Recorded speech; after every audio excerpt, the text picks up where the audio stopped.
தந்தை மகன் தூய ஆவியாரின் பெயராலே ஆமென்.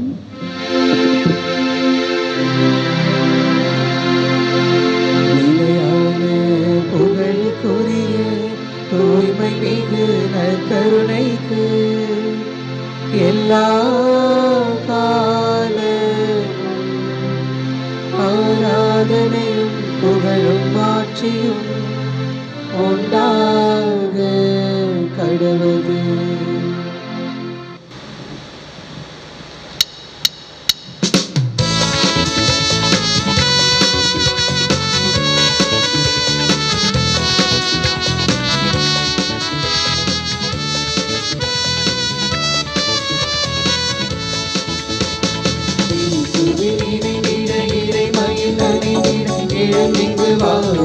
இறை மக்களே அன்பினில் கலந்திட அருளினில் வளர்ந்திட இறைவுடன் வாரி மானிடரே.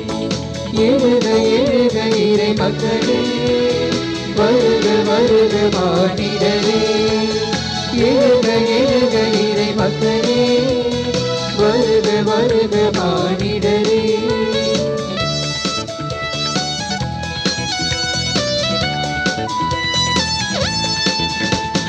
புதியதொராவியும் புதியதொரிதயம் பெறுவது வாழ்வின் கொடையென்றோ.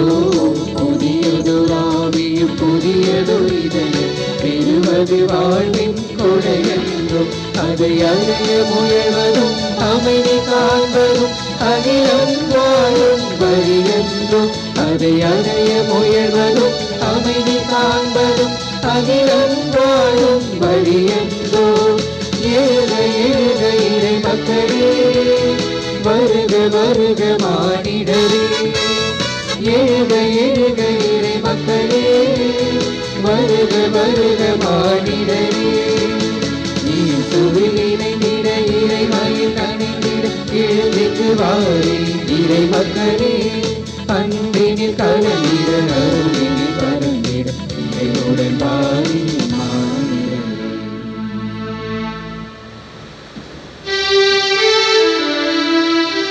தந்தை மகன் தூய ஆவியாரின் பெயராலே நம் தந்தையாகிய கடவுளிடமிருந்தும் ஆண்டவராகிய இயேசு கிறிஸ்துவிடமிருந்தும் வாழ்வு தரும் தூய ஆவியாரிடமிருந்தும் அருளும் அமைதியும் உங்களோடு என்றும் இருப்பதாக. ஆன்மாவோடும் இருப்பதாக. இறையேசுவில் பிரியமான சகோதர சகோதரிகளே, ஆண்டின் பொதுக்காலம் 13வது ஞாயிற்றுக்கிழமை திருப்பலியிலே நாம் பங்கெடுக்கின்றோம். இந்த ஞாயிறானது திரு அவையால் பொது நிலையினர் ஞாயிறு என்று சிறப்பிக்கப்படுகின்றது. புனித தாமஸ் மூர் அவர்களுடைய விழாவை தொடர்ந்து வருகின்ற ஞாயிற்றுக்கிழமை பொது நிலையினர் ஞாயிறாக கொண்டாடப்படுகின்றது.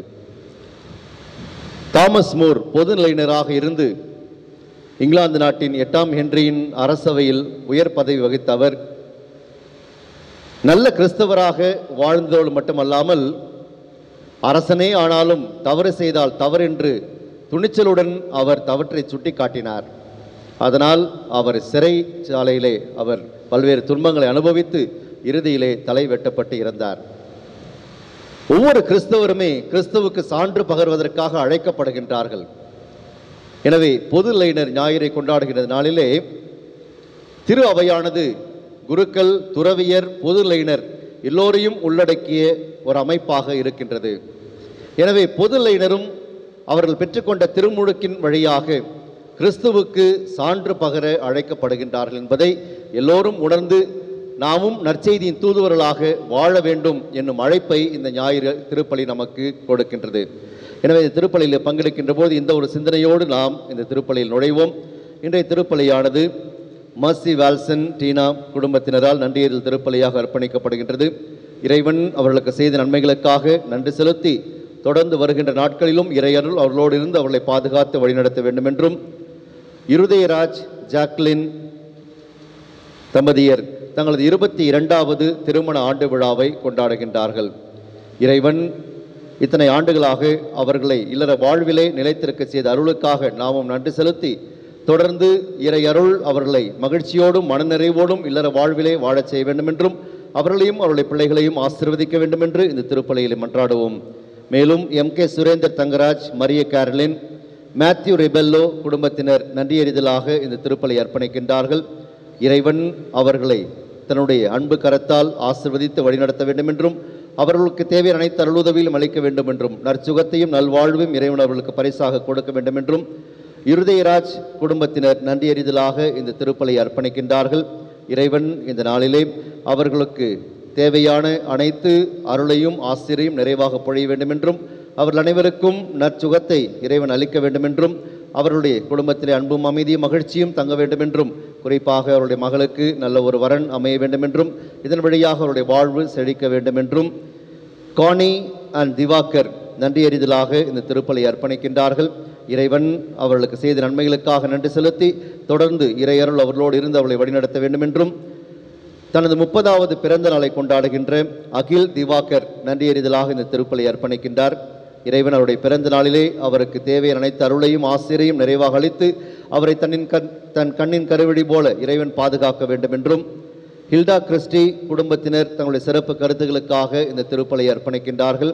இறைவன் அவர்கள் குடும்பத்தினர் அனைவரையும் தொட்டு ஆசிர்வதித்து அவர்களுக்கு நலமான வாழ்வை அருள வேண்டும் என்றும் குறிப்பாக அவர்கள் அனைவருக்கும் நற்சுகத்தை இறைவன் பரிசாக அளிக்க வேண்டும் என்றும் அவர்களுக்கு துணையாக இருந்து பாதுகாப்பாக இருந்து அவர்களை வழிநடத்த வேண்டும் என்றும் இறந்த டிவி நகர் பேரவையினுடைய முன்னாள் தலைவர் திரு ஏ ஜோசப் அவர்களுடைய இறந்த 40வது நாள் நினைவு நாளிலே இறைவன் அவருக்கு நித்திய இளைப்பாற்றி அருள வேண்டும் என்றும் இறந்த Thangamani, Rosie Joseph, Sunny Joseph, K.A. Angela, K.A. Varghese, S.T. Jacinta, Saral, Margaret Johnson, Mary Josephine Leema, Agnes Rebello மற்றும் பிரான்சினா ரிபல்லோ இவருடைய குடும்பங்களில் இறந்த ஆன்மாக்களுக்காகவும் ஓகே மார்க்ஸ், அந்தோனியம்மாள் இவருடைய குடும்பங்களில் இறந்த ஆன்மாக்களுக்காகவும் இந்த திருப்பலியானது அர்ப்பணிக்கப்படுகின்றது. இறந்த இந்த சகோதர சகோதரி அனைவரும் இறைவனுடைய அருளினாலும் பேரிரக்கத்தாலும் அவருடைய பாவங்களிலிருந்து மன்னிக்கப்பெற்று அவர்கள் விண்ணக வாழ்வை இறைவன் தரும் நிலை வாழ்வை பரிசாக பெற்றுக்கொள்ள வேண்டும் என்று நாமும் அவர்களுக்காக அவருடைய குடும்பத்தாரோடு சேர்ந்து ஜெபிப்போம். திருப்பலி தகுதியான முறையில் ஒப்புக் கொடுக்க நம்முடைய குற்றம் குறைகள் பாவங்கள் பலவீனங்கள் தடையாக இருப்பின் அவற்றுக்காக மனவருந்தி இறைவனின் மன்னிப்பை கேட்போம்.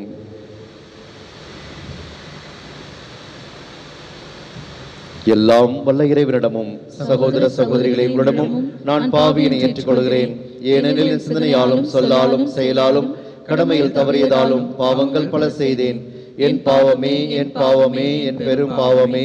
ஆகையால் எப்பொழுதும் கன்னியான தூய மரியாவையும் வானதூதர் புனிதர் அனைவரையும் சகோதர சகோதரிகளை உங்களையும் நம் இறைவனாகிய ஆண்டவரிடம் எனக்காக வேண்டிக் கொள்ள மன்றாடுகிறேன். எல்லாம் வல்ல இறைவன் நம் மீது இரக்கம் வைத்து நம் பாவங்கள் அனைத்தையும் மன்னித்து நம்மை நிலை வாழ்வுக்கு அழைத்து செல்வாராக. ஆமென்.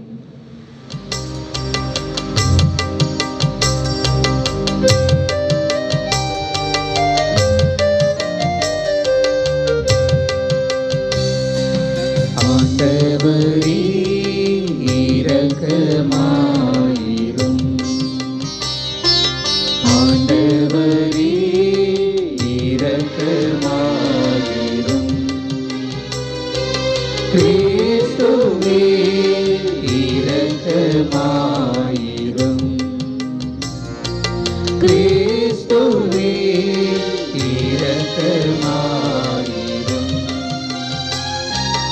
ஆண்டவரே இரக்கமாயிரும். ஆண்டவரே இரக்கமாயிரும்.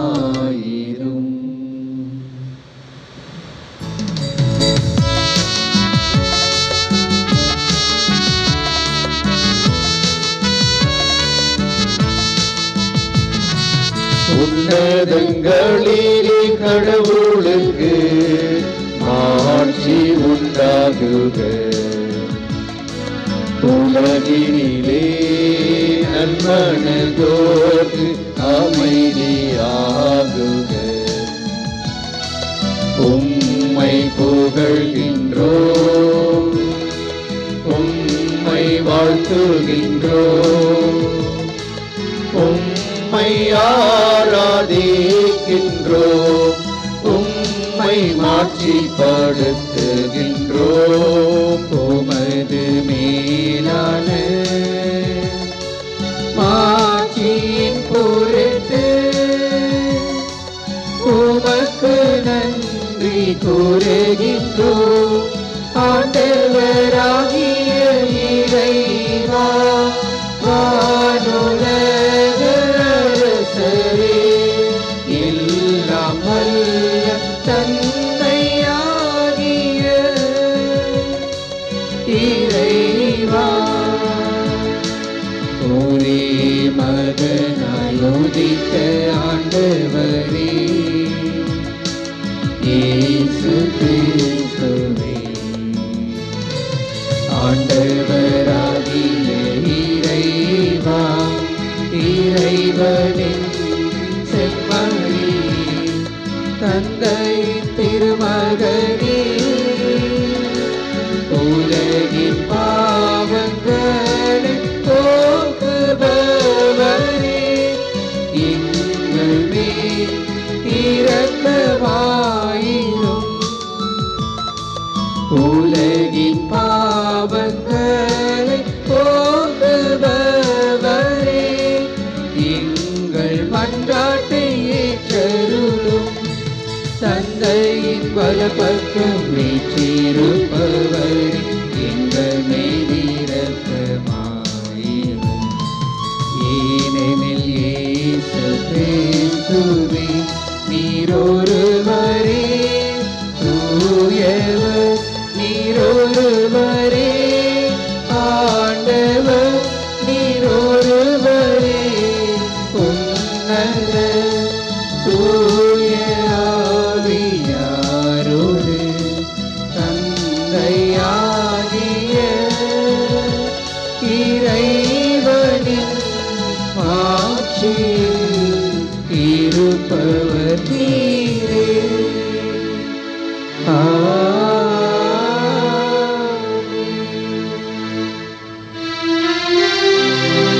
மன்றாடுவோமாக.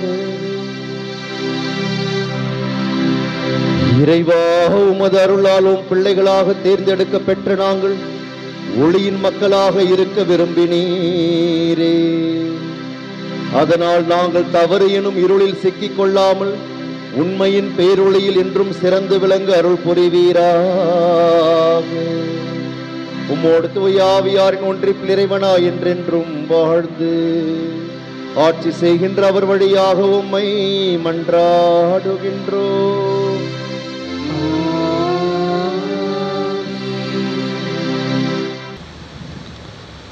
முதல் வாசகம். அழகியின் பொறாமையால் சாவு உலகில் நுழைந்தது. சாலமோனின் ஞான நூலிலிருந்து வாசகம். அதிகாரம் 1, இறை வார்த்தைகள் 13 முதல் 15 மற்றும் அதிகாரம் 2, இறை வார்த்தை 23, 24. சாவை கடவுள் உண்டாக்கவில்லை, வாழ்வோரின் அழிவில் அவர் மகிழ்வதில்லை. இருக்க வேண்டும் என்பதற்காகவே அவர் அனைத்தையும் படைத்தார். உலகின் உயிர்கள் யாவும் நலம் பயப்பவை. அழிவை தரும் நஞ்சு எதுவும் அவற்றில் இல்லை. கீழுலகின் ஆட்சி மண்ணுலகில் இல்லை. நீதிக்கு இறப்பு என்பது இல்லை. கடவுள் மனிதர்களை அழியாமைக்கென்று படைத்தார். தம் சொந்த இயல்பின் சாயலில் அவர்களை உருவாக்கினார். ஆனால் அழகின் பொறாமையால் சாவு உலகில் நுழைந்தது. அதை சார்ந்து நிற்போர் இறப்புக்கு உள்ளாவர். ஆண்டவரின் அருள்வாக்கு. இறைவனுக்கு நன்றி. பதிலுரை பாடல் பல்லவி. ஆண்டவரே உம்மை ஏத்தி புகழ்வே, ஏனெனில் என்னை கை தூக்கிவிட்டீர்.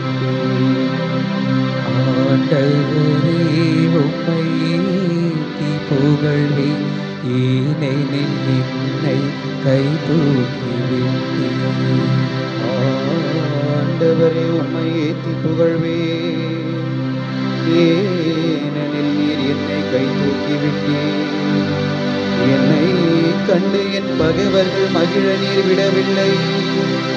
ஆண்டவரே ஆண்டவரே, என் பாவங்களை மன்னித்து பாதாளத்திலிருந்து ஏறி வரச் செய்தீர். சாவுக்கு குழியில் இறங்கிய எனது உயிரை காத்தீர். ஆண்டவரே, உம்மை புகழ்வேன், ஏனெனில் என்னை கை தூக்கி விட்டீர். ஆண்டவரை புகழ்ந்து பாடுங்கள், தூயவராம் அவரை நினைத்து நன்றி கூறுங்கள். அவரது சினம் ஒரு நொடி பொழுதுதான் இருக்கும், அவரது கருணையோ வாழ்நாள் முழுவதும் நீடிக்கும். மாலையிலே அழுகை, காலையிலே அர்ப்பணிப்பு. ஆண்டவரே, உம்மை புகழ்வேன், ஏனெனில் என்னை கை தூக்கி விட்டீர். ஆண்டவரே, எனக்கு செவிசாயும், என் மீது இறங்கும். ஆண்டவரே, எனக்கு துணையாயிரும். நீர் என் புலன்பர்களை களி நடனமாக மாற்றினீர். என் கடவுளாகிய ஆண்டவரே, உமக்கு என்றென்றும் நன்றி செலுத்துவேன். ஆண்டவரே, உம்மை புகழ்வேன், ஏனெனில் என்னை கை தூக்கி விட்டீர். ஆண்டவரே, உம்மை புகழ்வேன், ஏனெனில் என்னை கை தூக்கி. இப்பொழுது உங்களிடம் மிகுதியாய் இருக்கிறது, அவர்களுடைய குறையை நீக்குங்கள். திருத்தூதர் பவுல் கொரிந்தியருக்கு எழுதிய 2ஆம் திருமுகத்திலிருந்து வாசகம். அதிகாரம் 8, இறை வார்த்தைகள் 7, 9 மற்றும் 13 முதல் 15 முடிய. சகோதரர் சகோதரிகளே, நம்பிக்கை, நாவன்மை, அறிவு, பேரார்வம் ஆகிய அனைத்தையும் மிகுதியாக கொண்டிருக்கிறீர்கள். எங்கள் மேல் நீங்கள் கொண்டுள்ள அன்பும் பெருகி கொண்டு வருகிறது. அதுபோல் இந்த அறப்பணியிலும் நீங்கள் முழுமையாய் ஈடுபட வேண்டும். நம் ஆண்டவர் இயேசு கிறிஸ்துவின் அருள் செயலை அறிந்திருக்கிறீர்களே. அவர் செல்வராயிருந்தும் உங்களுக்காக ஏழையானார். அவருடைய ஏழ்மையினால் நீங்கள் செல்வராகும்படி இவ்வாறு செய்தார். மற்றவர்களின் சுமையை தணிப்பதற்காக நீங்கள் துன்புற வேண்டும் என்று நாங்கள் சொல்லவில்லை. மாறாக எல்லாரும் சமநிலையில் இருக்க வேண்டும் என்றே சொல்கிறோம். இப்பொழுது உங்களிடம் மிகுதியாய் இருக்கிறது, அவர்களுடைய குறையை நீக்குங்கள். அவ்வாறே அவர்களிடம் மிகுதியாக இருக்கும்போது உங்கள் குறையை நீக்குவார்கள். இவ்வாறு உங்களிடையே சமநிலை ஏற்படும். மிகுதியாக சேகரித்தவருக்கு எதுவும் மிஞ்சவில்லை, குறைவாக சேகரித்தவருக்கு எதுவும் குறைவுபடவும் இல்லை என்று மறைநூலில் எழுதியுள்ளது அன்றோ? ஆண்டவரின் அருள்வாக்கு. இறைவனுக்கு நன்றி.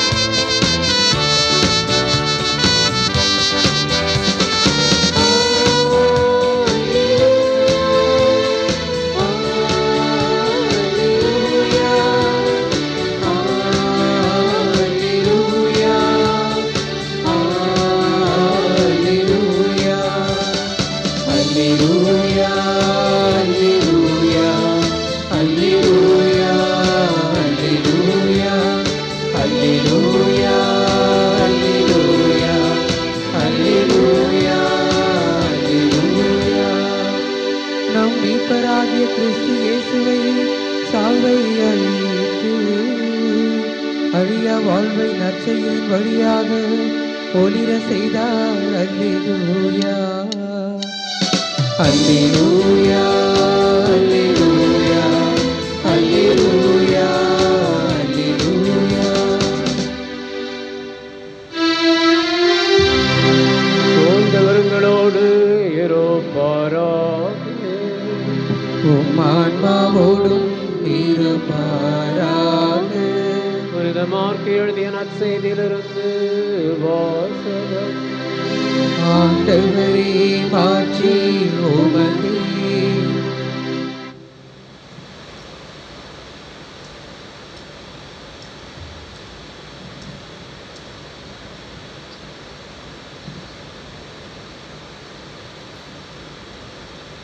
மார்க்கு நற்செய்தி பிரிவு 5 21 முதல் 43 அருள் வசனங்கள். அக்காலத்தில் இயேசு படகேறி கடலை கடந்து மீண்டும் மறுகரையை அடைந்ததும் பெரும் திரளான மக்கள் அவரிடம் வந்து கூடினர். அவர் கடற்கரையில் இருந்தார். தொழுகைக்கூட தலைவர்களுள் ஒருவரான யாயிர் என்பவர் வந்து அவரை கண்டு அவரது காலில் விழுந்து, என் மகன் சாகும் தருவாயில் இருக்கிறான், நீர் வந்து அவன் மீது உம் கைகளை வையும், அப்போது அவன் நலம் பெற்று பிழைத்து கொள்வான் என்று அவரை வருந்தி வேண்டினார். இயேசுவும் அவருடன் சென்றார். பெரும் திரளான மக்கள் அவரை நெருங்கிக் கொண்டே பின்தொடர்ந்தனர். அப்போது 12 ஆண்டுகளாய் இரத்த போக்கினால் வருந்திய பெண் ஒருவர் அங்கு இருந்தார். அவர் மருத்துவர் பலரிடம் தனக்கு உள்ளதெல்லாம் செலவழித்தும் ஒரு பயனும் அடையாமல் மிகவும் துன்பப்பட்டவர். அவர் நிலைமை வர வர மிகவும் கேடுற்றது. அவர் இயேசுவை பற்றி கேள்விப்பட்டு மக்கள் கூட்டத்துக்கிடையில் அவருக்கு பின்னால் வந்து அவரது மேல் உடையை தொட்டார். ஏனெனில் நான் அவருடைய ஆடையை தொட்டாலே நலம் பெறுவேன் என்று அப்பெண் எண்ணிக்கொண்டார். தொட்டவுடனே அவருடைய இரத்தப்போக்கு நின்று போயிற்று. அவரும் தம் நோய் நீங்கி நலம் பெற்றதை தம் உடலில் உணர்ந்தார். உடனே இயேசு தம்மிடம் இருந்து வல்லமை வெளியேறியதை தம்முள் உணர்ந்து மக்கள் கூட்டத்தை திரும்பி பார்த்து, என் மேலுடையை தொட்டவர் யார் என்று கேட்டார்.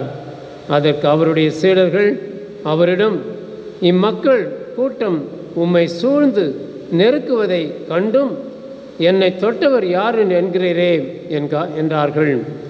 ஆனால் அவர் தம் மேலுடையை தொட்டவரை காணும்படி சுற்றிலும் திரும்பி பார்த்து கொண்டிருந்தார்.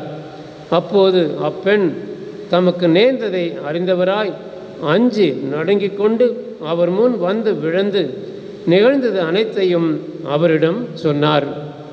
இயேசு அவரிடம், மகளே, உனது நம்பிக்கை உன்னை குணமாக்கிற்று, அமைதியுடன் போ, நீ நோய் நீங்கி நலமாயிரு என்றார்.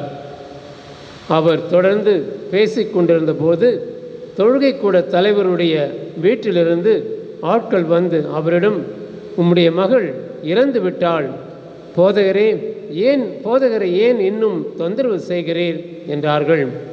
அவர்கள் சொன்னது இயேசுவின் காதில் விழுந்ததும் அவர் தொழுகைக்கூட தலைவரிடம், அஞ்சாதீர், நம்பிக்கையை மட்டும் விடாதீர் என்று கூறினார்.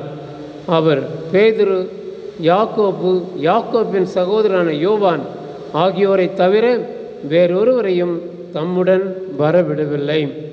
அவர்கள் தொழுகைக்கூட தலைவரின் வீட்டிற்கு சென்றார்கள். அங்கே அமளியையும் மக்கள் அழுது கொண்டு ஓலமிட்டு புலம்புவதையும் இயேசு கண்டார்.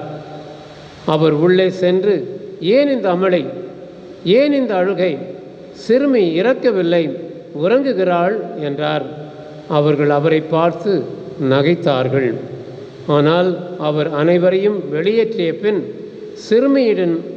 சிறுமியின் தந்தையையும் தாயையும் தம்முடன் இருந்தவர்களையும் கூட்டிக் கொண்டு அச்சிறுமி இருந்த இடத்திற்கு சென்றார். சிறுமியின் கையை பிடித்து அவளிடம், தலித்தாக்கும் என்றார். அதற்கு, சிறுமி, உனக்கு சொல்லுகிறேன், எழுந்திடு என்பது பொருள். உடனே அச்சிறுமி எழுந்து நடந்தாள். அவள் 12 வயது ஆனவள். மக்கள் பெரிதும் மலைத்து போய் மெய்மறந்து நின்றார்கள். இதை யாருக்கும் தெரிவிக்க கூடாது என்று அவர் அவர்களுக்கு கண்டிப்பாய் கட்டளையிட்டார். அவளுக்கு உணவு கொடுக்கவும் சொன்னார். இது கிறிஸ்து வழங்கும் நற்செய்தி. கிறிஸ்துவே உமக்கு புகழ். இயேசுவில் மிகவும் பிரியமான சகோதர சகோதரிகளே,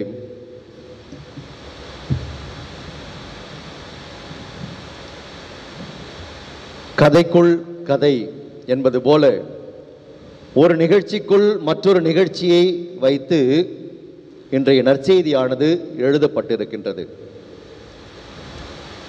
2 நிகழ்வுகளை நாம் இங்கே பார்க்கின்றோம். ஒன்று, இயேசு இறந்த 12 வயது சிறுமிக்கு உயிர் கொடுத்த நிகழ்வு. இரண்டாவது, 12 ஆண்டுகளாக இரத்தப்போக்கினால் வருந்தி கொண்டிருந்த பெண்ணுக்கு நலம் கொடுத்த நிகழ்வு. இந்த 2 நிகழ்விலுமே ஒன்று 12 ஆண்டுகளாய் நோயினால் வருந்திய பெண், மற்றொன்று 12 வயது நிரம்பிய பெண். 12 என்பது யூதர்களை பொறுத்தவரையில் ஒரு முழுமையான எண்ணாக கருதப்பட்டது. இதோ முழுமையாக இயேசு நோயிலிருந்து நலம் தருபவராகவும் இறப்பிலிருந்து வாழ்வை கொடுப்பவராகவும் இருக்கின்றார்.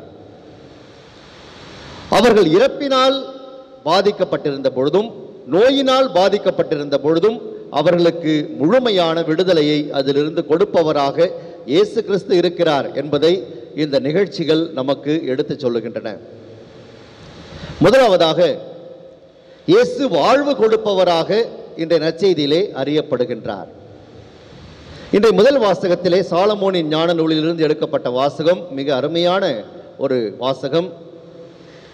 மிக தெளிவாக சாலமோனின் ஞான நூல் முதல் அதிகாரம் 13வது இறை வார்த்தை அழகாக சொல்லுகிறது, சாவை கடவுள் உண்டாக்கவில்லை. பொதுவாகவே நாம் என்ன சொல்லுகின்றோம்?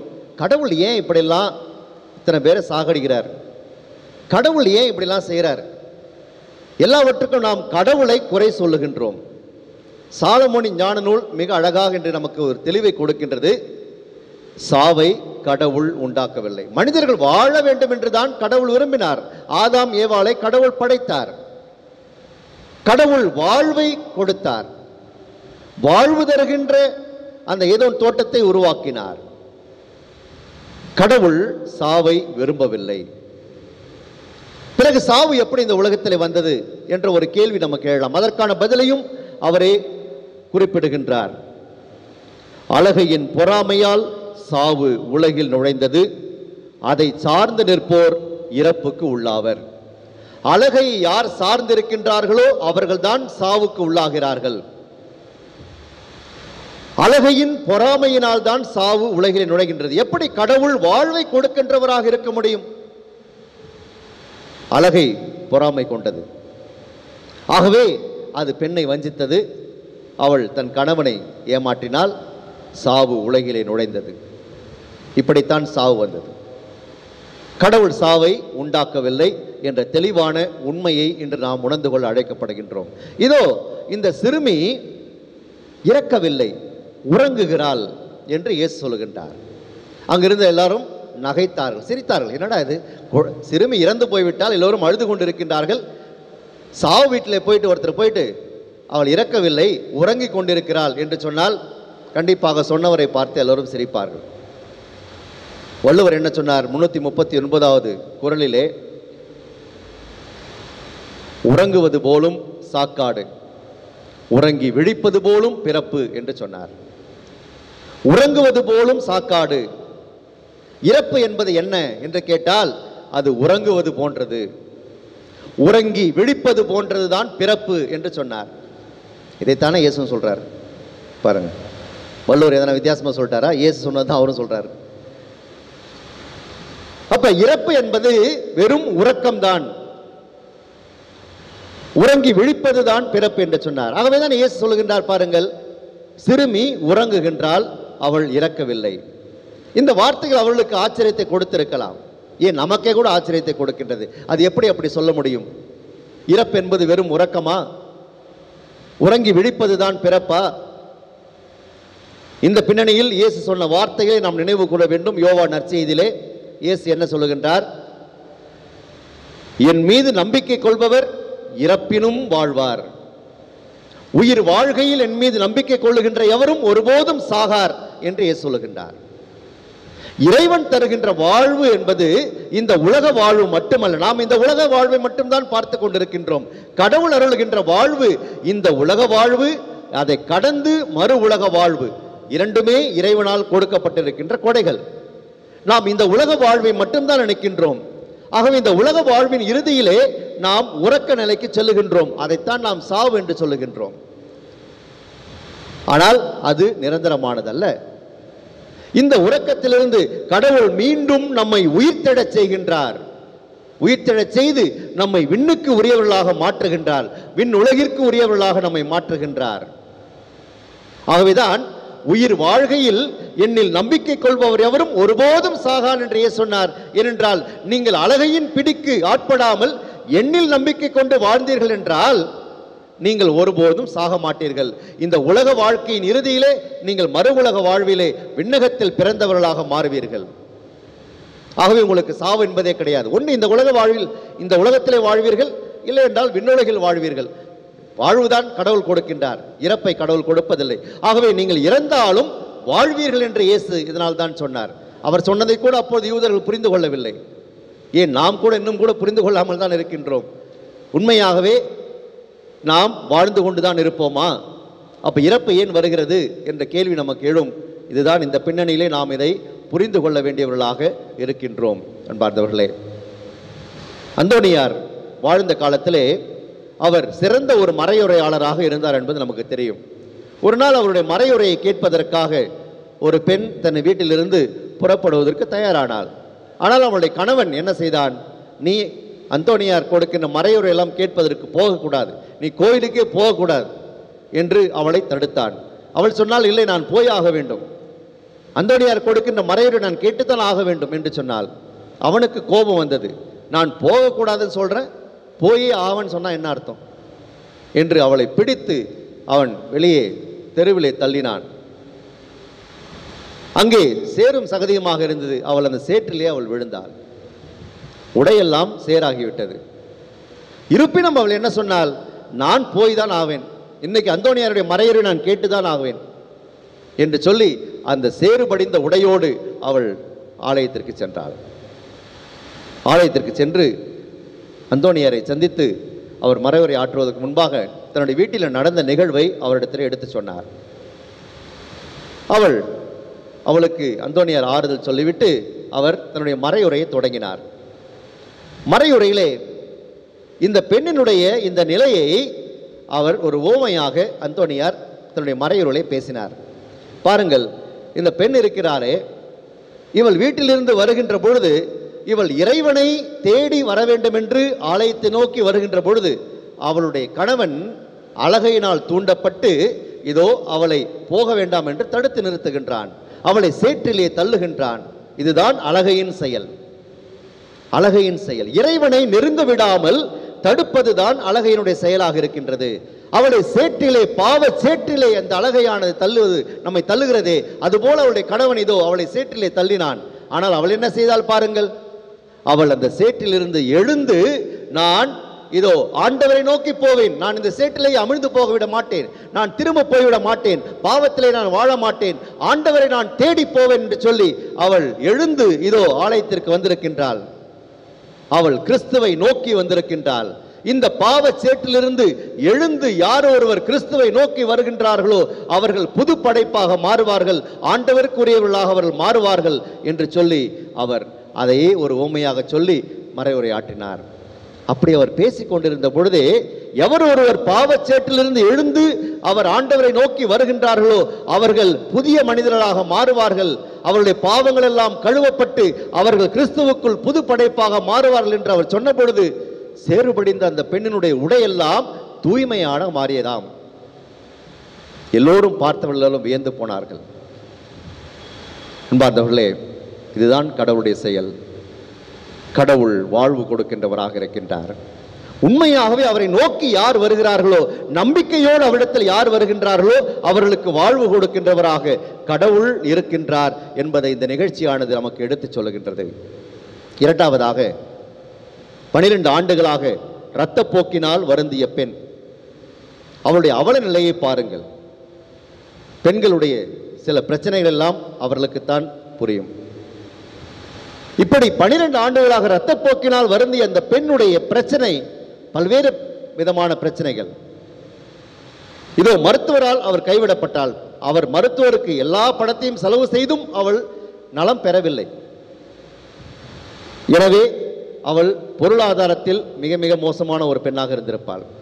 இரண்டாவதாக அவள் சமூகத்தால் ஒதுக்கி வைக்கப்பட்டாள்.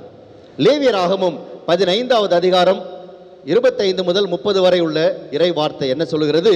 ஒரு பெண், இப்படிப்பட்ட பெண், இரத்தப்போக்கினால் வருந்துகின்ற பெண், அவள் யாரை தொட்டாலும், அவளை யார் தொட்டாலும் அவர்கள் தீட்டுப்பட்டவர்களாக கருதப்படுவார்கள் என்பது. இப்படிப்பட்ட சூழ்நிலையில் தான் அவள் சமூகத்தால் விலக்கி வைக்கப்படுகிறாள்.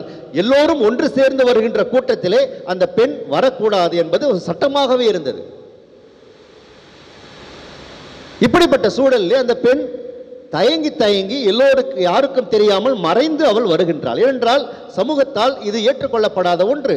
எல்லோரும் கூடி வருகின்ற இடத்திலே, ஒன்று சேர்ந்து வருகின்ற இடத்திலே வரக்கூடாது. இந்த பெண் அவள் வருகின்றாள். யாரையும் தொடக்கூடாது என்பது சட்டம் சொல்லுகிறது. அவள் என்ன செய்கிறார்? நான் இயேசுவின் ஆடையின் விளிம்பை தொட்டாலே போதும், நான் நலம் பெறுவேன் என்று அவள் சிந்திக்கின்றாள். இயேசுவை கூட அவள் தொடவில்லை. அவருடைய ஆடையை தொட்டாலே போதும், நான் நலம் பெறுவேன் என்று அவள் சிந்தித்துக் கொண்டு அவள் இயேசுவின் ஆடையை தொடுகின்றாள். என்ன ஆச்சரியம்! உடனே அவளிடமிருந்து நோய் நீங்கியது. இயேசு இதை உணர்கின்றார். உணர்ந்து கேட்கின்றார், என் ஆடையை தொட்டது யார்? சீடர்கள் சொன்னார்கள், என்ன ஆண்டவரை எப்படி கேட்குறீங்க?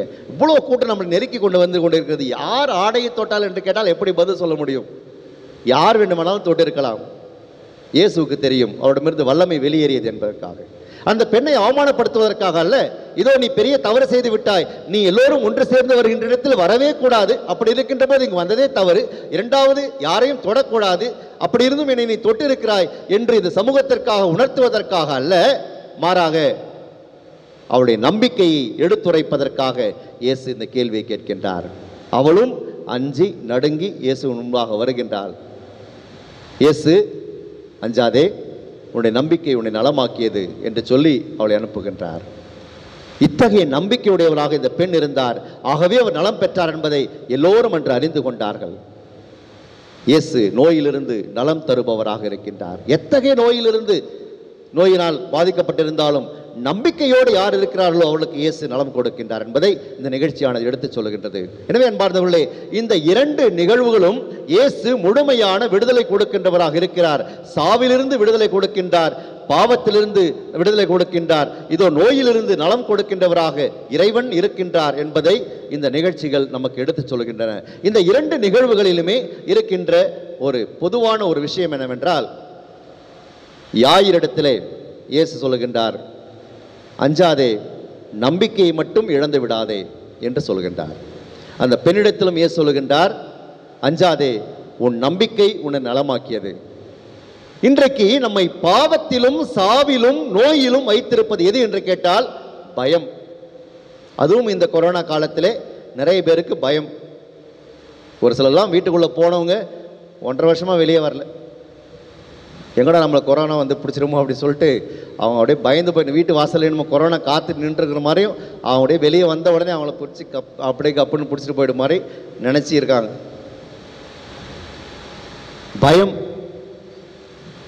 பய உணர்வு தான் மிக மோசமான ஒரு உணர்வாக இருக்கிறது. சிலரெல்லாம் இறந்து போனதற்கு என்ன காரணம்? பயத்தினாலே நிறைய பேர் இறந்து போனார்கள். நோயினால் பாதிக்கப்பட்டு இறந்து போனது ஒரு பக்கம் என்றால், தன்னை நோய் பாதித்து விடுமோ என்ற பயத்தினால், தன்னை பாதித்து விட்டதே என்ற பயத்தினாலே நிறைய பேர் இறந்தே போனார்கள். நமக்கும் இறப்பு நிகழ்ந்து விடுமோ, நானும் இறந்து விடுவேனோ என்ற பயம் நிறைய பேரை சாகடித்து விட்டிருக்கின்றது. அன்பார்ந்தவர்களே, அஞ்சாதீர்கள் என்று 2 பேரிடமுமே இயேசு சொல்லுகின்றார். இதைத்தான் இன்று நம் ஒவ்வொருவருக்கும் இயேசு ஒரு செய்தியாக கொடுக்கிறார். என்ன நோய் வந்தாலும், சாவு வந்தாலும், எது நடந்தாலும் அஞ்சாதீர்கள், நம்பிக்கையை மட்டும் இழந்து விடாதீர்கள். ஆகவே நம்பிக்கையோடு இருக்கின்றவர்களுக்கு இயேசு எல்லாமே நலமாக முடியும் என்னும் செய்தியை கொடுக்கின்றார். இறந்தவளாக இருந்தாலும் அவர்கள் உயிர் பெற்றிடுவார்கள். நோயினால் பாதிக்கப்பட்டவளாக இருந்தாலும், எந்த மருத்துவரும் கைவிட்ட நோயாக இருந்தாலும் இயேசு அவர்களுக்கு நலம் தருகின்றவராக இதோ இருக்கின்றார். அன்பார்ந்தவர்களே, இறைவனை நாடி வருவோம். நம்முடைய பயங்களிலிருந்து நமக்கு விடுதலை கொடுக்க வேண்டும் என்று, நம்முடைய நம்பிக்கையை அதிகப்படுத்த வேண்டும் என்று இன்றைக்கு நாம் ஆண்டவரிடத்தில் ஜெபிப்போம். எப்பொழுது நாம் பயம் நீங்கி நாம் நம்பிக்கையோடு இறைவனை நோக்கி வருகின்றோமோ அப்பொழுது இறைவன் நமக்கு வாழ்வு கொடுக்கின்றவராக இருக்கின்றார், நமக்கு நலம் அருளுகின்றவராக இருக்கின்றார். இப்படிப்பட்ட இறைவனை நாம் பெற்றிருப்பதற்காக நன்றியோடு இந்த திருப்பலியிலே தொடர்ந்து பங்கெடுப்போம். இறை அருளையும் ஆசிரியையும் அன்றாடி கேட்போம். ஆமென்.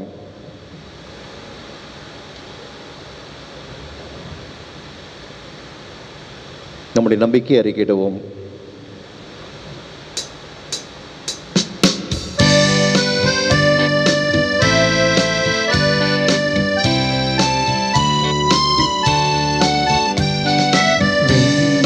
மண்ணையும் படைத்தவரா கடவுள் ஒருவர் இருக்கின்றார், தந்தை மகன் தூய ஆவியராய் ஒன்றாய் வாழ்வோரை நம்புகிறேன்.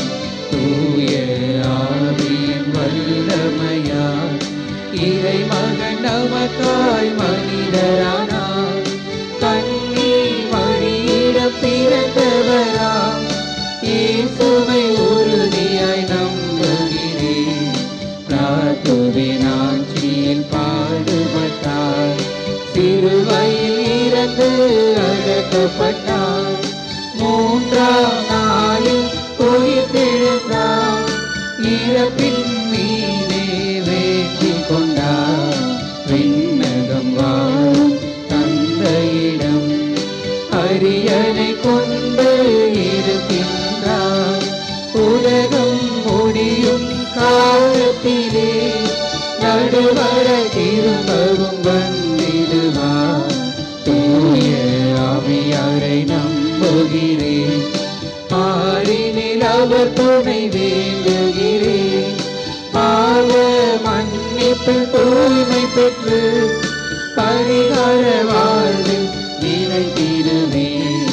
திரு அவை உரைப்பதை நம்புகிறேன், புனிதர்கள் உறவை நம்புகிறேன்.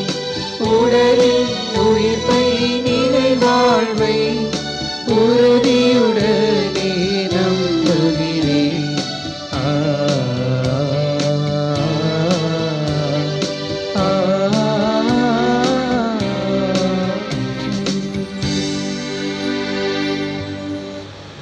அன்புமிக்க சகோதர சகோதரிகளே, அஞ்சாதீர்கள், நம்பிக்கையை மட்டும் இழந்து விடாதீர்கள் என்ற இறைவனின் வார்த்தையை உள்ளத்தில் தாங்கி நம்பிக்கையோடு நாம் நம்முடைய மன்றாட்டுக்களையும் விண்ணப்பங்களையும் அவருடைய பாதத்தில் எடுத்துரைத்து மன்றாடுவோம்.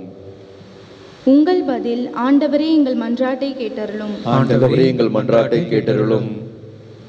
வழிகாட்டும் தெய்வமே இறைவா, எம் நாட்டை ஆளும் தலைவர்கள் தன்னலமின்றி பொதுநல நோக்குடன் மக்களுக்கு தேவையான பல நல்ல வளர்ச்சி பணிகளை செய்திடவும், உண்மையுடனும் நேர்மையுடனும் செயல்படவும், லஞ்ச ஊழலற்ற நிர்வாகத்தினை பின்பற்றவும், வறுமை ஏழ்மையில் துயருறும் மக்களுக்கு தேவையான வாழ்வாதாரங்களை செய்து நல்ல வேலை வாய்ப்புகளை உருவாக்கி தந்து மக்கள் வாழ்வை வளம் பெற செய்திட வேண்டுமென்று இறைவா உம்மை மன்றாடுகின்றோம். ஆண்டவரே எங்கள் மன்றாட்டை கேட்டருளும். அமைதியின் தெய்வமே இறைவா, ஜாதி மத இனவெறியால் இன்று பல வன்முறைகள் தீவிரவாதங்கள் மேலோங்கி கொள்ளைகளும் மக்களின் வாழ்வில் நிம்மதியற்ற நிலையை உருவாக்கி வருகின்ற இந்த உலகில் தவறான அத்தகைய நிலைகள் மாறிடவும், மறைந்து மனிதநேய பண்புகள் இம்மண்ணில் மலர்ந்து அமைதி நிறைந்திட வேண்டுமென்று இறைவா உம்மை மன்றாடுகின்றோம். அற்புதங்களின் நாயகனே இறைவா, தீராத பல்வேறு உடல் உள்ள நோய்களினால் துன்புறும் ஒவ்வொருவரையும் உம் பாதம் அர்ப்பணிக்கின்றோம்.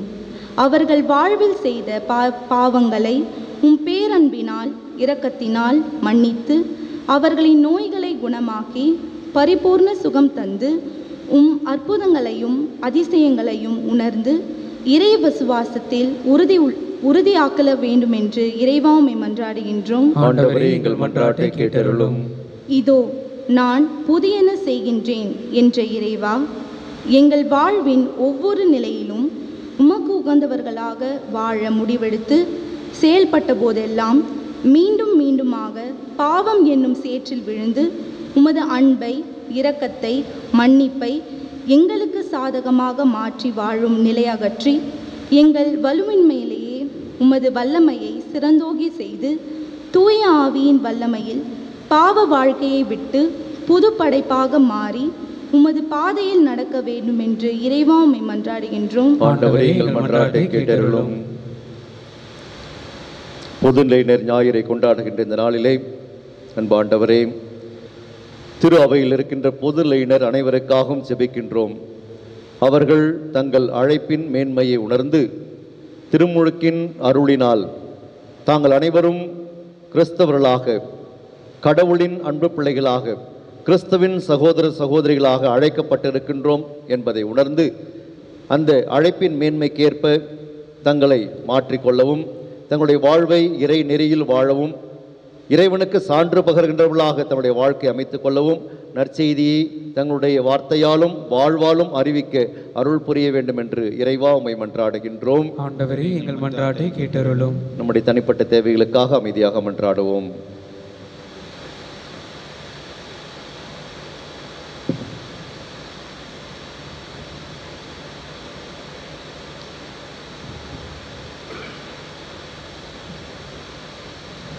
அன்பு தந்தை இறைவா, நாங்கள் உம்முடைய பாதத்திலே சமர்ப்பித்து இந்த மன்றாட்டுக்களை வேண்டுதல்களையும் எங்கள் உள்ளத்தின் ஆழத்தில் இருக்கின்ற அனைத்து தேவைகளையும் ஏற்று ஆசீர்வதித்து எங்களுக்கு அருள வேண்டும் என்று எங்கள் மீட்பராகிய இயேசு கிறிஸ்து வழியாக உம்மை மன்றாடுகின்றோம். ஆமென்.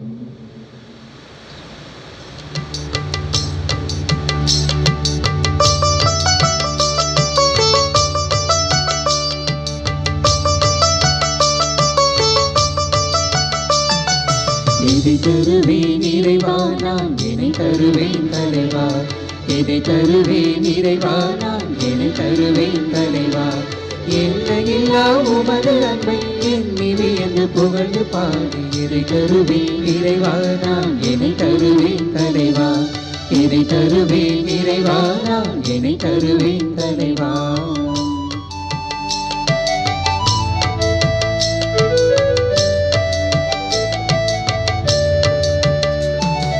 கண்ணில் தோன்றும் யாவுமே உந்தன் படைப்பின் மகிமையே. கண்ணில் தோன்றும் யாவுமே உந்தன் படைப்பின் மகிமையே. எந்த உடைமை என்று நான் ஏந்தி வர ஏதுமில்லை. எந்த உடைமை என்று நான் ஏந்தி வர ஏதுமில்லை. அப்பரச காணிக்கையை கொண்டு வந்தேன் உன் திருமுன். அப்பரச காணிக்கையை கொண்டு வந்தேன் உன் திருமுன். ஏற்றிடுவே மாற்றிடுவே இயேசு உடலும் ரத்தமுமா. இதை தருவேன் இறைவா, நான் என்னை தருவேன் தலைவா. இதை தருவேன் இறைவா, நான் என்னை தருவேன் தலைவா.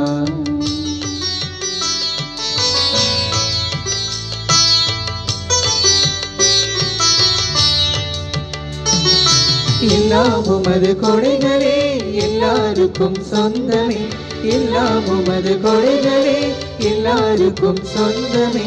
எல்லாருக்கும் ஈட்டினார் உறவை தந்த வான்மழை. எல்லாருக்கும் ஈட்டினார் உறவை தந்த வான்மழை. வேதனையும் சோதனையும் இன்பம் துன்பம் அத்தனையும். வேதனையும் சோதனையும் இன்பம் துன்பம் அத்தனையும் நான் படைப்பேனும் திருமுன். ஏற்றிடுவேன் என் இறைவா, இதை தருவேன் இறைவா, நான் என்னை தருவேன் தலைவா. இதை தருவேன் இறைவா, நான் என்னை தருவேன் தலைவா.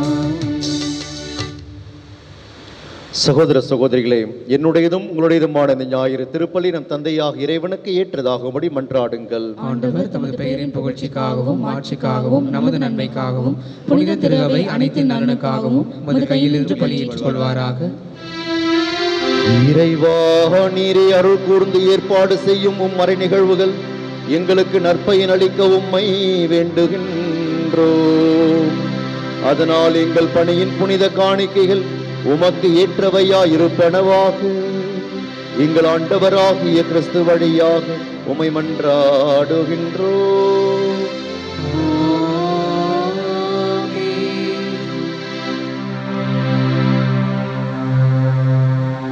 ஆண்டவர் உங்களோடு இருப்பாராக.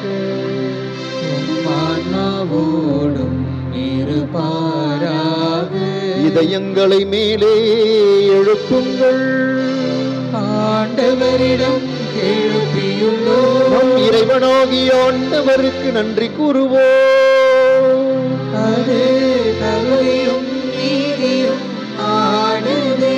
ஆண்டவரே, தூயவரான தந்தையே, என்றும் உள்ள எல்லாம் வல்ல இறைவா, எங்கள் ஆண்டவராகிய கிறிஸ்து வழியாக இந்நாளும் இவ்விடத்திலும் நாங்கள் உமக்கு நன்றி செலுத்துவது மெய்யாகவே தகுதியும் நீதியும் ஆகும். எங்கள் கடமையும் மீட்புக்குரிய செயலுமாகும். அழிவுக்குரிய மனிதருக்கு முது இறையல்பின் ஆதரவை அளிக்கின்றீர். மேலும் மனிதனின் சாகும் தன்மையை பிணிபோக்கும் மருந்தாக பயன்படுத்தி நாங்கள் எவ்வாறு அழிவுற்றோமோ அவ்வாறே எங்கள் ஆண்டவராகிய கிறிஸ்து வழியாக எங்களுக்கு மீட்பருளுகின்றீர். இவை அனைத்தாலும் அளவற்ற மாட்சி உமக்கே உரியது என்பதை உணர்கின்றோம். அவர் வழியாக உமது மாண்பை வான தூதர்களின் அணிகள் வழிபடுகின்றன. உமது திருமுன் இக்காலத்தும் மகிழ்கின்றன. அவர்களோடு எங்கள் குரலையும் சேர்த்து கொள்ளுமாறு நாங்கள் உம்மை தாழ்மையுடன் இறைஞ்சி புகழ்ந்து அக்களிப்புடன் பாடுவதாவது.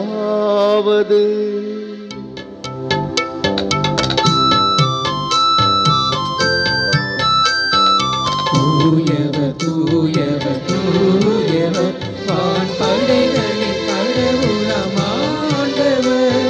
விண்ணகமும் மன்னகமும் உமது மாட்சியால் நிறைந்துள்ளன. உன்னதங்களிலே ஓசன்னா, உன்னதங்களிலே ஓசன்னா.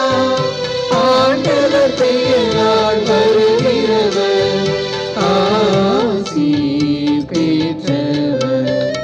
உன்னதங்களிலே ஓசன்னா, உன்னதங்களிலே ஓசன்னா.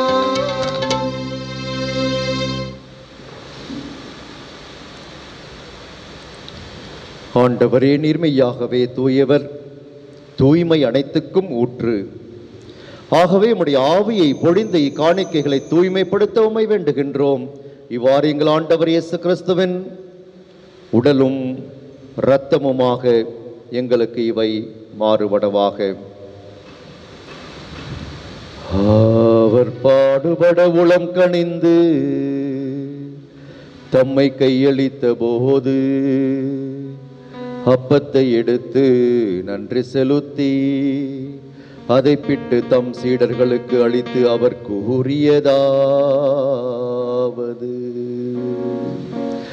அனைவரும் இதிலிருந்து பெற்று உண்ணுங்கள்,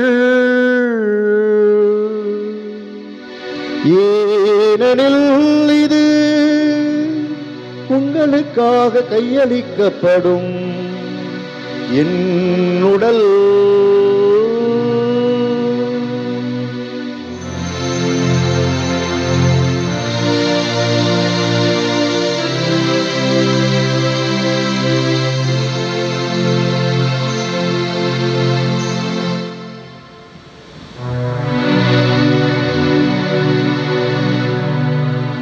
அவ்வண்ணமே இரவு விருந்தை அருந்திய பின் கிண்ணத்தையும் எடுத்து மீண்டும் உமக்கு நன்றி கூறி தம் சீடர்களுக்கு அளித்து அவர் கூறியதாவது: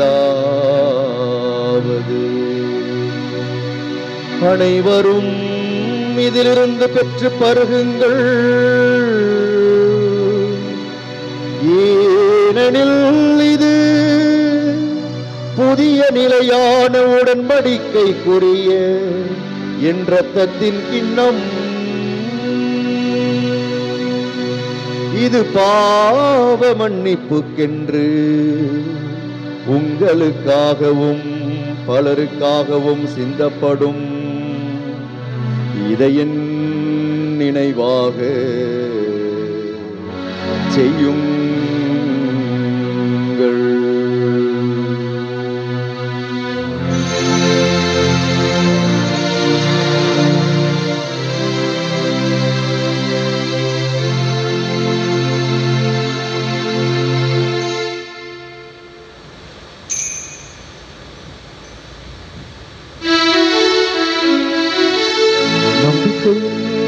மறைபொருள்.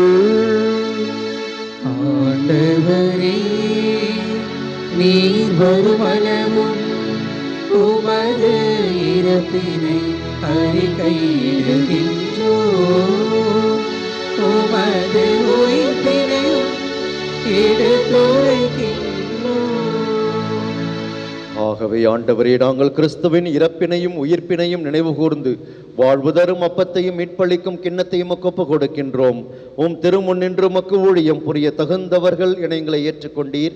எனவே உமக்கு நன்றி செலுத்துகின்றோம். மேலும் கிறிஸ்துவின் உடலிலும் இரத்தத்திலும் பங்கு கொள்ளும் எங்களை தூய ஆவியார் ஒன்று சேர்க்க வேண்டும் என உம்மை தாழ்மையுடன் மன்றாடுகின்றோம்.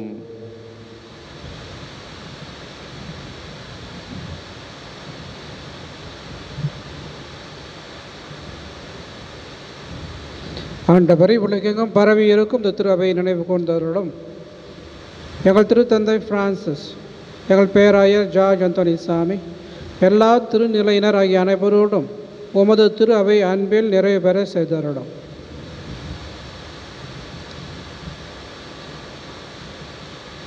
அன்பு தந்தை இறைவாம், இன்றைய திருப்பலியை நன்றியறிதல் திருப்பலியாக தாங்கள் பெற்றுக்கொண்ட அனைத்து நன்மைகளுக்கும் நன்றியாக உடைய பாதத்தில் அர்ப்பணித்து மகிழ்கின்ற மர்சி வால்சன்டீனா குடும்பத்தினரையும், எம்.கே. சுரேந்தர் தங்கராஜ், மரிய கேரலின் குடும்பத்தினரையும், மேத்யூ ரிபெல்லோ குடும்பத்தினரையும், இருதயராஜ் குடும்பத்தினரையும், கானி அண்ட் திவாகர் குடும்பத்தினரையும், தனது 30வது பிறந்த நாளை கொண்டாடி மகிழ்ந்து உமக்கு நன்றி செலுத்துகின்ற அகில் திவாகர் என்பவரையும், தங்களுடைய 22வது திருமண ஆண்டு விழாவை கொண்டாடி மகிழ்ந்து உமக்கு நன்றி செலுத்துகின்ற இருதயராஜ் ஜாக்லின் தம்பதியரையும் அவருடைய குழந்தைகளையும் ஆசீர்வதித்தருளும்.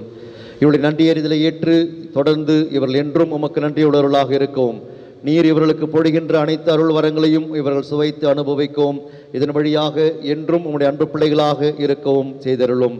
உமது அருளும் ஆசிரும் இவர்களை சுற்றிச் சூழ்ந்து என்றும் இவர்களை காத்து வழிநடத்துவதாக. ஹில்டா கிறிஸ்டி குடும்பத்தினருக்காக சிறப்பான விதத்தில் ஜெபிக்கின்றோம். அவருடைய சிறப்பு கருத்துக்கள் அனைத்தையும் ஏற்று ஆசீர்வதித்து அவர்களுக்கு நலமான வளமான வாழ்வை அருள வேண்டுமாய் மன்றாடுகின்றோம். குறிப்பாக அவர்கள் அனைவரையும் தொட்டு ஆசீர்வதித்து அவர்கள் அனைவருக்கும் நற்சுகத்தை நீர் அருள வேண்டுமாய் உம்மை மன்றாடுகின்றோம். உம்முடைய அருளும் ஆசிரும் என்றும் அவர்களோடு இருந்து அவர்களை காத்து கரம் பிடித்து வழி நடத்துவதாக. நீர் இவ்வுலகிலிருந்து உம்மிடம் அழைத்து கொண்ட A Joseph, Thangamani, Rosie Joseph, Sunny Joseph, K A. Angela, K A. Varghese, S T. Jacinta, Saral, Margaret Johnson, Mary Josephine Leema, Agnes Rebello மற்றும் பிரான்சினா ரிபல்லோ இவர்களுடைய குடும்பங்களில் இறந்தவர்கள், ஓகே மார்க்ஸ் மற்றும் அந்தோனி அம்மாள் இவர்களுடைய குடும்பங்களில் இறந்தவர்கள் அனைவரையும் நினைவு கூர்ந்தருளும். உம் திருமகனோடு அவரது இறப்பில் இணைக்கப்பட்டிருந்த இவர்கள் அனைவரும் உயிர்ப்பிலும் அவரை போல இருக்க செய்தருளும்.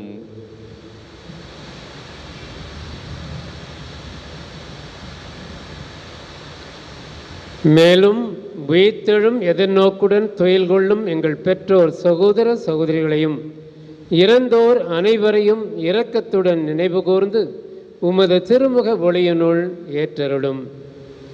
எங்கள் அனைவர் மீதும் இரக்கமாயிரும். கடவுளின் கன்னித்தாயான புனித மரியாம், அவருடைய கணவரான புனித யோசேப்பு, புனித திருத்தூதர்கள், இவ்வுலகில் உமக்கு உகந்தவராய் இருந்தோர், எங்கள் பாதுகாவலரான புனித ஜான் போஸ்கோ ஆகிய புனிதர் அனைவருடனும் நாங்கள் நிலைவாழ்வில் பங்கு கொள்ளும் தகுதி பெற்று உம் திருமகன் இயேசு கிறிஸ்து வழியாக உம்மை புகழ்ந்தேத்தும் வரமருள உம்மை மன்றாடுகின்றோம்.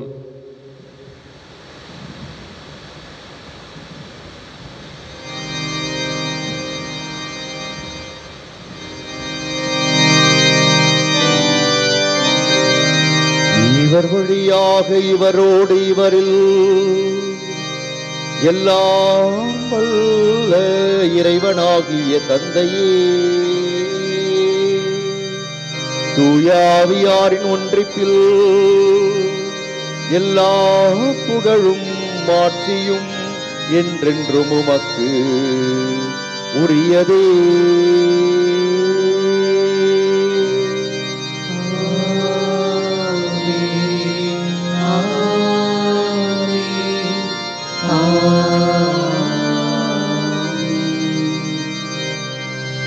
மீட்பரின் கட்டளையால் கற்பிக்கப்பட்டு இறைப்படிப்பினையால் பயிற்சி பெற்ற நாம் துணிந்து பாடுவோம். உலகில் இருக்கின்ற எங்கள் தந்தையே, உமது பெயர் தூயது என போற்ற பெருக. உமது ஆட்சி வருக. உமது திருவுளம் விண்ணுலகில் நிறைவேறுவது போல மண்ணுலகிலும் நிறைவேறுக. எங்கள் அன்றாட உணவை இன்று எங்களுக்கு தாரும். எங்களுக்கு எதிராக குற்றம் செய்வோரை நாங்கள் மன்னிப்பதை போல எங்கள் குற்றங்களை மன்னியும். எங்களை சோதனைக்கு உட்படுத்தாதேயும். தீமையிலிருந்து எங்களை விடுவித்தருளும். ஆண்டவரே, தீமை அனைத்திலிருந்தும் எங்களை விடுவித்து எங்கள் வாழ்நாளில் அமைதியை கனிவுடன் அருள உம்மை மன்றாடுகின்றோம். உமது இரக்கத்தின் உதவியால் நாங்கள் பாவத்திலிருந்து எப்போது விடுதலை பெற்று யாதொரு கலக்கமும் இன்றி நலமாயிருப்போமாக. நாங்கள் எதிர்நோக்கி இருக்கும் பேரின்பத்துக்காகவும் எம் மீட்பராகிய இயேசு கிறிஸ்துவின் வருகைக்காகவும் காத்திருக்கின்றோம். ஏனெனில் ஆட்சியும் வல்லமையும் ஆட்சியும் என்றென்றும் உமதே. ஆண்டவரே இயேசு கிறிஸ்துவே, அமைதியை உங்களுக்கு விட்டு செல்கின்றேன், என் அமைதியையே உங்களுக்கு அளிக்கின்றேன். உலகம் தர முடியாத அமைதியை நான் உங்களுக்கு தருவேன் என்றும் திருத்தூதர்களுக்கு மொழிந்தீரே. அன்பான ஆண்டவரே, இன்று எங்களுடைய உள்ளத்திலே நாங்கள் அமைதி இழந்து காணப்படுகின்றோம். பல்வேறு பிரச்சனைகள், சோதனைகள், வேதனைகள், நோய் இவற்றினாலே நாங்கள் நிம்மதி இல்லாது வாழ்ந்து கொண்டிருக்கின்றோம். எங்களுடைய உள்ளத்தை பயம் ஆட்டி படைப்பதனாலே நாங்கள் அமைதியின்றி தவித்து கொண்டிருக்கின்றோம். என்ன நிகழுமோ என்ற அச்சமும் பயமும் எங்களை ஆட்கொண்டிருக்கின்றன. பல்வேறு வகையான திகிலினால் எங்களுடைய உள்ளம் கலக்கம் அடைந்திருக்கின்றது. எங்களுடைய வாழ்க்கையிலே நாங்கள் சந்திக்கின்ற உறவு சார்ந்த பிரச்சனைகளினாலே, புரிந்து கொள்ளாமையினாலே பல்வேறு பிரச்சனைகள் நிகழ்கின்றன. அன்பான ஆண்டவரே, நீர் ஒருவரே எங்களுக்கு உண்மையான அமைதியை தரவல்லவர் என்ற நம்பிக்கையோடு இதோ நாங்கள் ஜெபிக்கின்றோம். எங்களுடைய பாவங்களையும் குற்றம் குறைகளையும் பலவீனங்களையும் இயலாமையை பெரிதுபடுத்தாமல் நாங்கள் உமீது கொண்டிருக்கின்ற நம்பிக்கையை மட்டுமே கனிவுடன் கண்ணோக்கி எங்கள் ஒவ்வொருவருக்கும், எங்களுடைய குடும்பங்களுக்கும், எங்கள் நாட்டிற்கும், உலக அனைத்திற்குமே நீர் வாக்களித்த அந்த அமைதியையும் மகிழ்ச்சியையும் ஒற்றுமையையும் அளித்தருள்வீராக. என்றென்றும் வாழ்ந்து ஆட்சி செய்கின்றவர் நீரே. ஆமென். ஆண்டவருடைய அமைதி உங்களோடு என்றும் இருப்பதாக. உம் ஆன்மாவோடும் இருப்பதாக. ஒருவருக்கொருவர் அமைதியை பகிர்ந்து மகிழ்வோம்.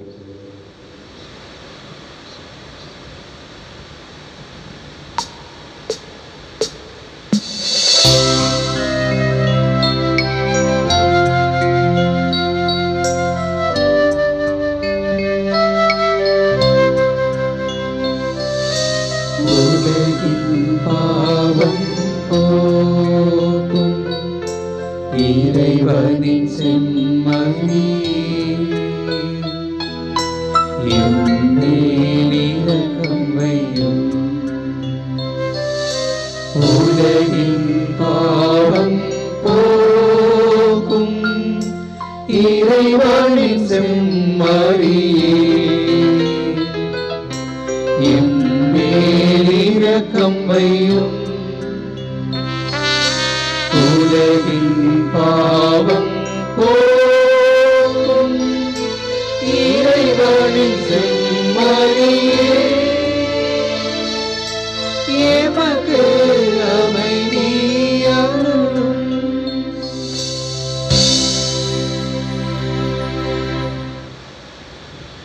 இதோ இறைமகன் இயேசு கிறிஸ்து, இவரே உலகின் பாவங்களை போக்குகின்றவர், நமக்கு வாழ்வு தருகின்றவரும் நோய்களிலிருந்து நலம் தருகின்றவரும் இவரே. இந்த செம்மறியின் திருவிருந்துக்கு அழைக்க பெற்றிருக்கின்ற நாம் உண்மையிலேயே பேறு பெற்றோர். ஆண்டவரே, நீர் என் இல்லத்தில் எழுந்தருள நான் தகுதியற்றவன், ஆனால் ஒரு வார்த்தை மட்டும் சொல்லியருளும், எனது ஆன்மா நலமடையும்.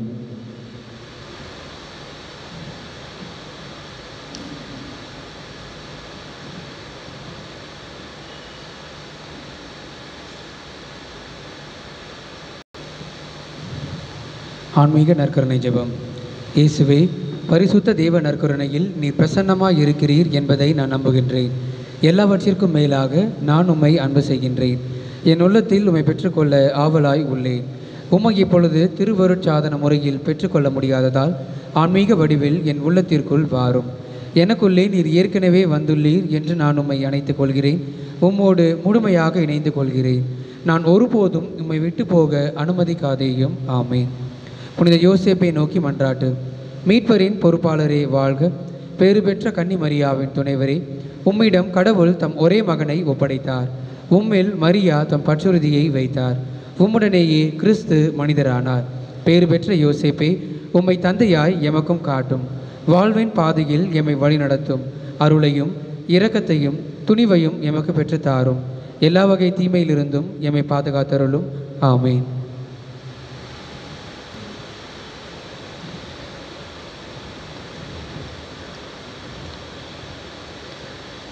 Marriage band. There is a proposal of marriage between Sylvester, son of late Mr. G. Anthony Das, and Mrs. Fatima Anthony Das from our parish, with Nancy Daphne Demos, daughter of Mr. David Mario Demos, and Rachel Rebecca Demos of our parish. This is the first publication of ban. If there is any impediment, kindly inform the parish priest at the earliest.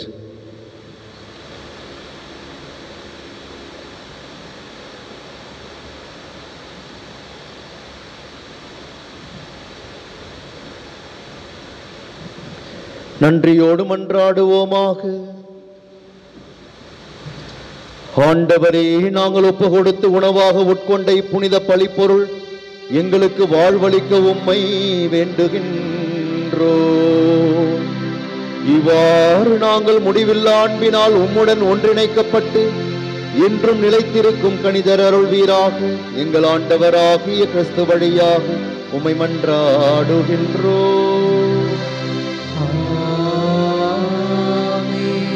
ஆண்டவர் உங்களோடு இருப்பாராக.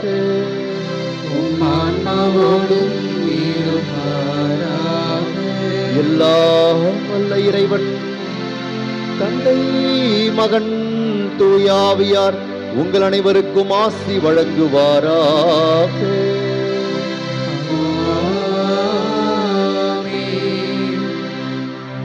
இறைவன் இறப்பிலிருந்து நமக்கு வாழ்வு கொடுக்கின்றார். நோயிலிருந்து நலம் அளிக்கின்றார்.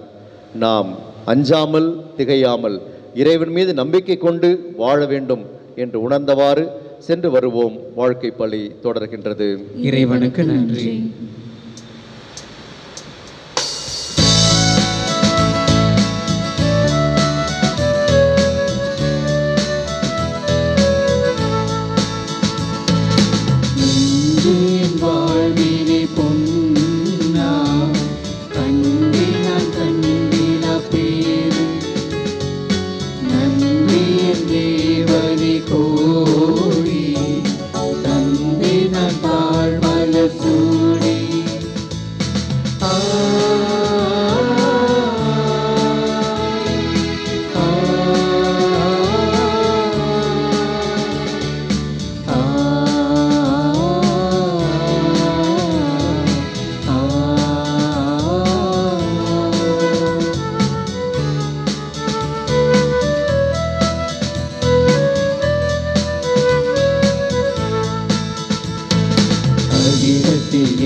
தேவனே கோரி கண்டின பாழ்வதற்கு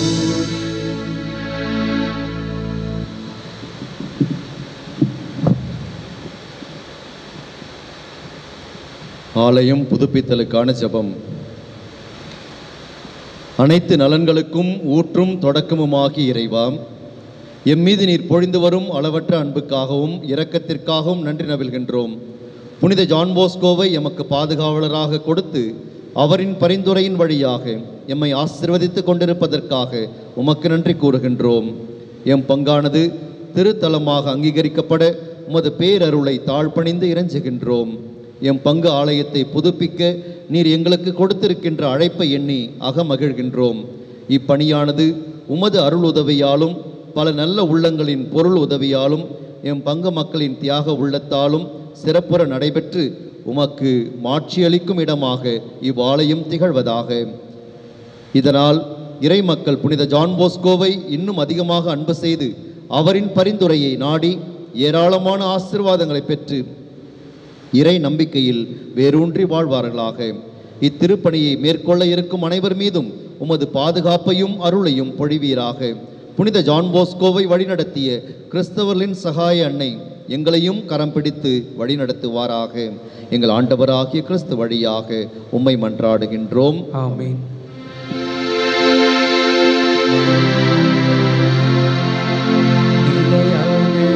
புகழுக்குரிய தூய்மை மிகு கருணைக்கு எல்லா ஆராதனையும் புகழும் மாட்சியும்